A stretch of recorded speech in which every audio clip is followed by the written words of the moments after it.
Peace. You are in the foxhole with Maya Warrior. Looking at spirit reality with an African perspective. An African that was born in America and shaped in a Western society. Listen, today I want to talk about totems. And my question is, how important is the totem in the life of every hued man, woman, and child that is alive today? Our ancestors deemed the identification of an alignment with one's totem to be an essential aspect of spirit reality, of spirituality. You get me? In my opinion, totemic reverence is a high science. In my opinion, totemic reverence, if applied by the ritual observer, can give insight into one's socio-economic. And with those insights, the ritual observer can employ resolutions exemplified in Netchers' creation. For example, one of my totems is the leopard. The leopard as a species, for whatever reason, has evolved to operate in singularity. He or she roams its territory more often than not during the course of its life cycle as a loner. Likewise, due to the systematic miseducation and disintegration of our communities into the Western socioeconomic, have been forced to go at it alone. Is there something that can be gleaned from observing the leopard in its habitat? Through ritual observance, I've noted that the leopard has developed a keen sense of ingenuity. This ingenuity is the result of the ever-changing landscape of its environment. An environment in which the solitary hunter can become prey in a moment.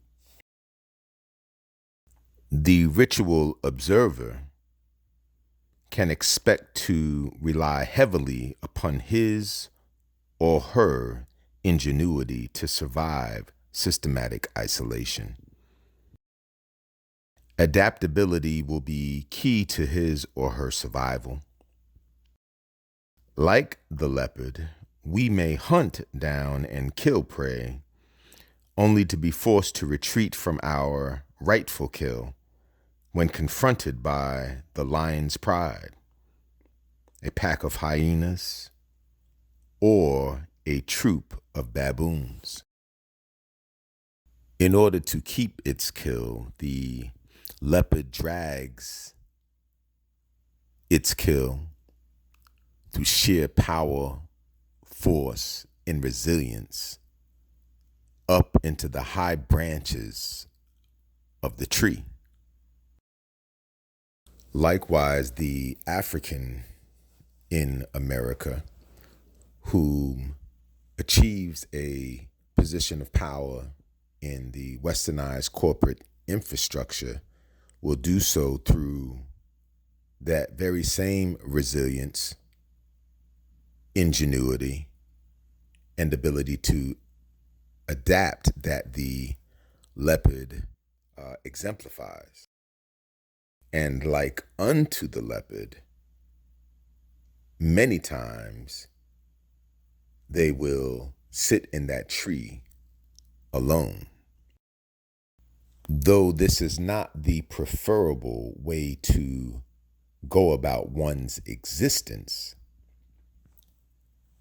due to systematic isolation, it is what it is. But again, totemic reverence, ritual observance, and applying the science. Unlike the animal-hued man, woman, and child, can willingly evolve conscientiousness. Perhaps the ritual observance of the lion in its pride, hyenas in their pack, or baboons in their troop might inspire protocols by which we might successfully throw off these powers. Has the African, primarily those born in the Western Hemisphere, been so destroyed by Eurocentric propaganda that we no longer possess that innate conscientiousness present in Netchers' creation? A conscientiousness that sponsors the preservation of one's own species?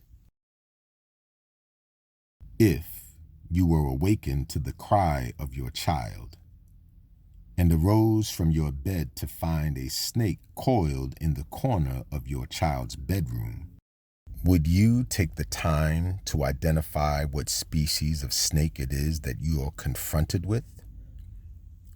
Or would you immediately look for some means by which you could neutralize the threat? Most would immediately look to neutralize the threat. Yet our history in America details the insanity and delusion of the Africans here. Post-slavery, post-Jim Crow, post-segregation, our ancestors appealed to a people devoid of humanity for their human rights.